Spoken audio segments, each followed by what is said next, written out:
isang lalaki dito sa budget. Tsaka yung sinunod.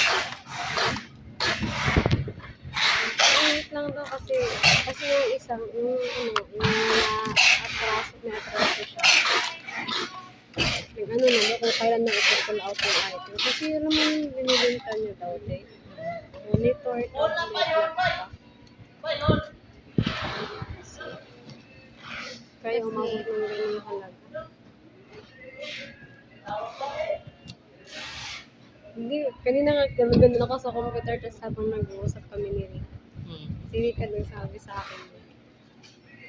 Sabi niya, girl, alam mo ba talaga yun? Hindi, girl, kasi sa isip ko, simpleng pangungutang lang, tapos nagka-interest, ganun kaya umabot sa ganun talaga yung halaga. Sabi niya, hindi ko, iba talaga yung totoong nangyari. Sinabi niya. Ne?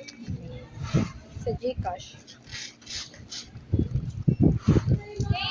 Doon daw sinisend yung pera. Sa Gcash daw, ginamit yung Gcash na sinisend. Doon daw sinisend yung pera na ina.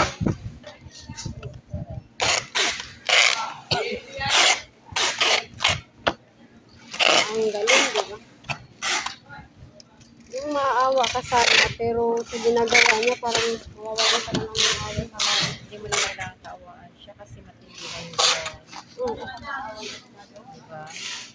Sabi nga ni Rica, girl, Kung siya nakaprobyad. yung hindi, Kung siya na hindi ka ng victim. yung hindi pa niya, yung hindi ko pa alam na, sabi niya sa akin, girl, balak ko pa naman sanang puntahan siya sa kanila, sabi niya, puntahan natin, sabi niya. Kasi malaman talaga na weekend ko sa dahil, ay wala na, ayoko na.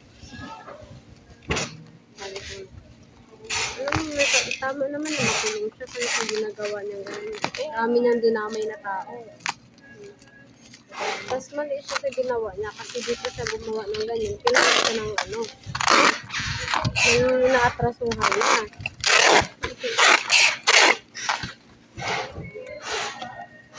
Ayan.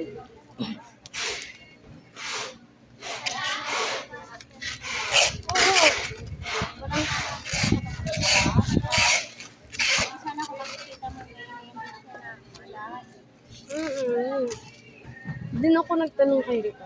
Tanong niyan, saan na yung pera ng mga kalaking halaga? Tapos kakatanggap niya pa ng 13 month day pa, tapos may bonus pa siya. Grabe.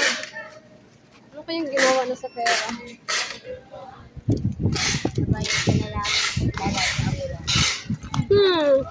Sana all. May napala ba? Yun ang napala.